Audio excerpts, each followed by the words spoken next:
that, and she has volunteers, the idea, and I'm stealing her thunder, but is to go to these businesses and come in and shake their hand and say, we are working on keeping Penn Hills beautiful. Would you put this poster in your business? I think that's way more effective and much more along the lines of what we're really all talking about. And being that the school district is working with the posters, you know, that would be nice too. But the only other thing is, I think we need to get it out, not just to the businesses, but you have people who are riding in their vehicles, and you don't have it as much as you did years ago when it wasn't even thought of. You threw a can out, you know, the window and that. But if we could, you know, make it a statement on our website that Penn Hills is cracking down on litter. We are not accepting it any longer. There will be fines to pay, and put something in, you know, really and truthfully, if each person would take care of their litter, then we wouldn't have a problem. And you should take pride in your home and your air, not just your home, but when you're traveling streets and throughout the municipality, take pride in that neighborhood by not littering. But I think we need to make the public aware of the fact that it has come to our attention.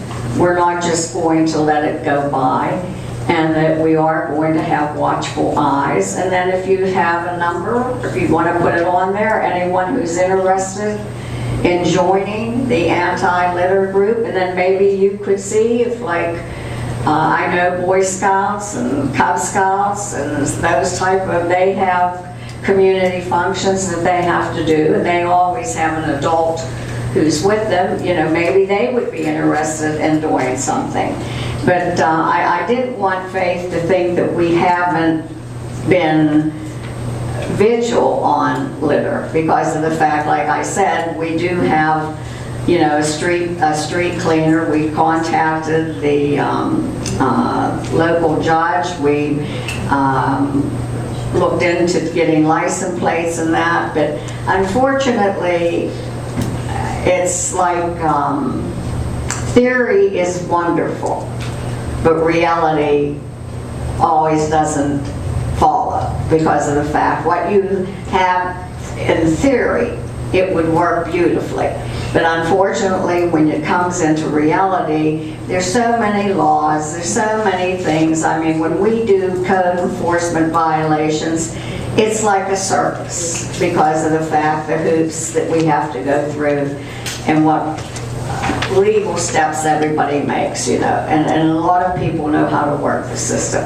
But I do think that if we could look into at least making it known to the public that we are starting a new statement here. The Penn Hills Mayor and Council, with the support of Faith's group, is looking for volunteers for litter, and that Penn Hills plans on keeping not just America beautiful, but Penn Hills beautiful, and that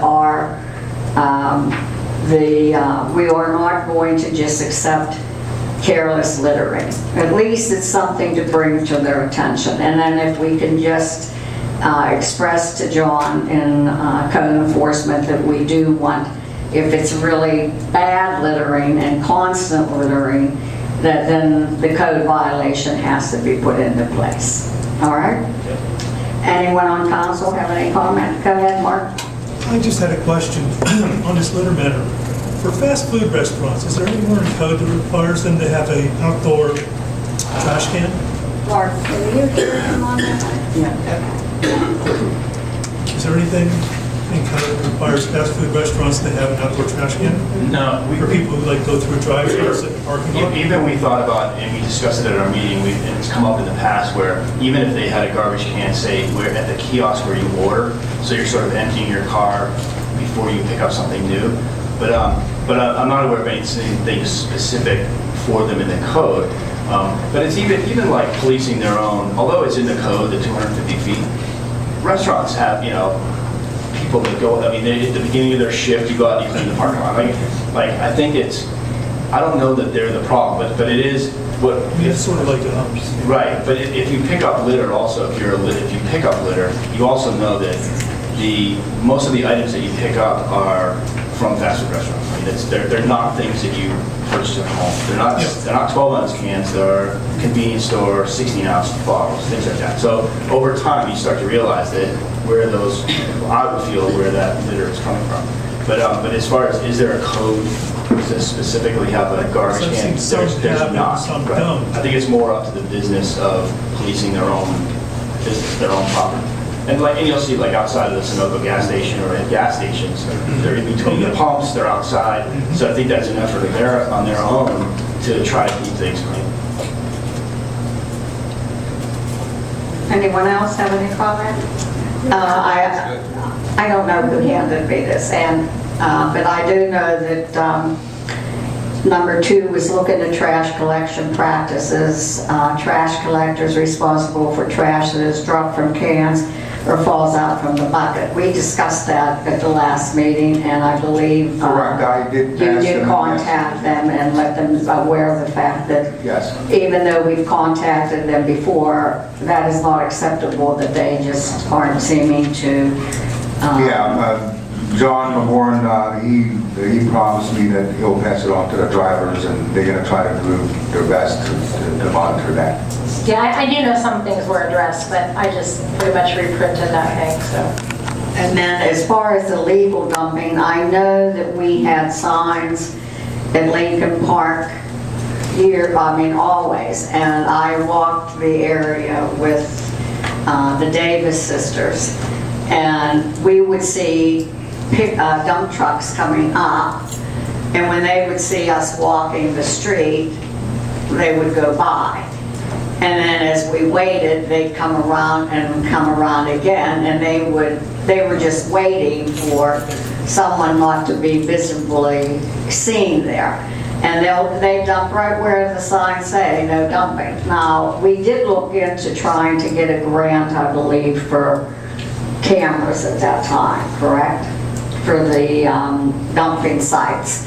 And we are fighting with, well, I'll have to speak for myself. I am fighting with the DA's office to get cameras in Penn Hills for other things too. And so, I mean, we did try that, but it's very difficult because of the fact you have to have people watching on a constant basis. So it's hit or miss, you know.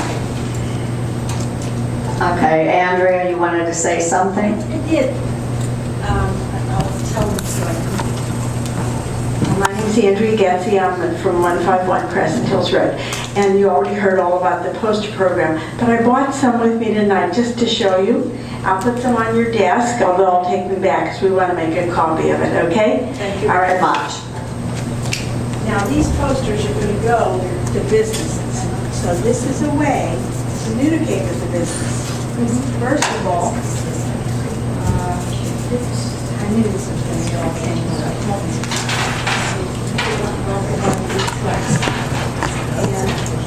There you go, one for you. The ones I'm putting in front of you now are 5th and 6th graders did this. And they're small ones. So what we're going to do, we're going to take